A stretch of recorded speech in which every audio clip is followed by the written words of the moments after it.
भाई नीतीश चाचा सीएम पद से इस्तीफा दे दिए। 20 साल का नीतीश युग सच में समाप्त हो गया। यार दिल खाली खाली सा लग रहा है। क्यों परेशान हो रहे हो भाई? नीतीश कुमार को जानते हो ठीक से? अरे हाँ भाई, नीतीश चाचा बिहार के लंबे समय तक मुख्यमंत्री रहे हैं। बस इतना ही? अरे जेपी आंदोलन से निकलने वाले सबसे बड़े और सबसे लंबे पारी के खिलाड़ी है नीतीश चाचा।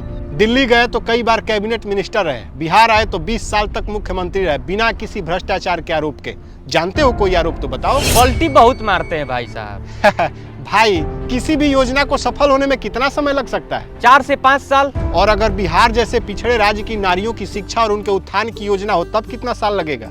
तब तो बहुत साल लग सकता है। नीतीश चाचा की सारी योजनाओं में महिलाओं का उत्थान सबसे श्रेष्ठ योजना थी। लड़कियों को स्कूल भेजने के लिए साइकिल योजना चलाए, पोशाक की राशि दी, किताब के लिए राशि दी, इंटर ग्रेजुएशन के लिए स्कॉलरशिप दिया, पंचायत में 50% आरक्षण दिए, सरकारी नौकरी में 35% आरक्षण दिए। जब एक पुरुष पढ़ता है तो सिर्फ एक व्यक्ति पढ़ता है, लेकिन जब एक लड़की पढ़ती है तो पूरी पीढ़ी शिक्षित होती है। समाज में लैंगिक समानता आती है, बच्चे बेहतर पलते हैं। सोच रहे हो नीतीश चाचा की सोच क्या थी? अच्छा, तभी जाकर नीतीश चाचा बार बार पार्टी बदलते रहे लेकिन सत्ता नहीं छोड़े, ताकि उनके बहुआयामी योजनाओं को अच्छी मुकाम मिल सके। बिल्कुल भाई, बदलते रहना अलग बात है, लेकिन नीतीश कुमार ने बिहार की महिलाओं के हालात बदल दिए।